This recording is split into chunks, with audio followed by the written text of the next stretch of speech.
হাদিসের ব্যাখ্যাটা বুঝুন।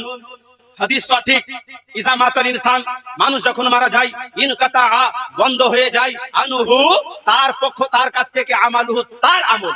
আমালুহু হা কথাটা আরবিতে যে ব্যবহার হয়েছে এটাকে জামির বলা হয়, প্রোনাউন বলা হয়। এই প্রোনাউন ইঙ্গিত করছে কার দিকে?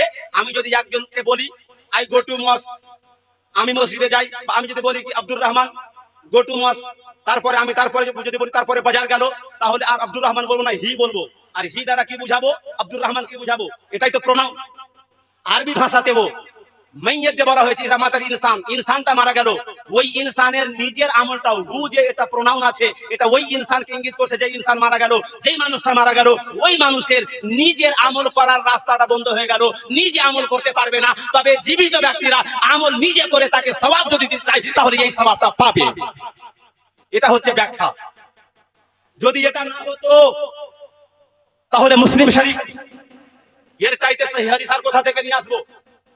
আসাহুল কুতুব বাদা কিতাবিল্লাহ বুখারী, তারপরে হচ্ছে মুসলিম। ওই মুসলিম শরীফের মধ্যে হযরতে মা আয়েশা, নবীর স্ত্রী, তিনি বর্ণনা করেন, একজন ব্যক্তি নবীর কাছে আসলেন আর বলতে লাগলেন, ইয়া রাসূলুল্লাহ, ইয়া হাবিবাল্লাহ, ইন্না উম্মি ইফতুলিতাত, নবী গো, আমার মায়ের ইন্তেকাল হয়ে গিয়েছে, আমার মা হঠাৎ মারা গিয়েছে, মা কবরে সওয়াব পাবে কি পাবে না?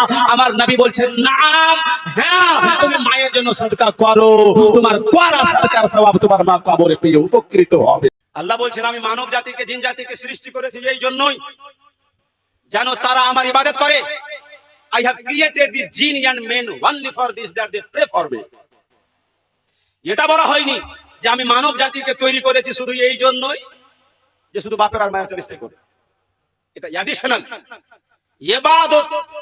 আপনাকে যেটা করার, আপনি আপনার মতো করে যখন যাবেন, ওই ইবাদতে যদি ত্রুটি থাকে, কিছু ভুল ভ্রান্তি থাকে, কিছু কমতি থাকে, তাহলে বেটা বেটি চরিত্রের মাধ্যমে যে নেকিগুলো করে পাঠাবেন, ওই নেকিগুলোর মাধ্যমে ওই ঘাটতিগুলো পূর্ণ করে দিয়ে আপনাকে জান্নাতে দেওয়া হবে।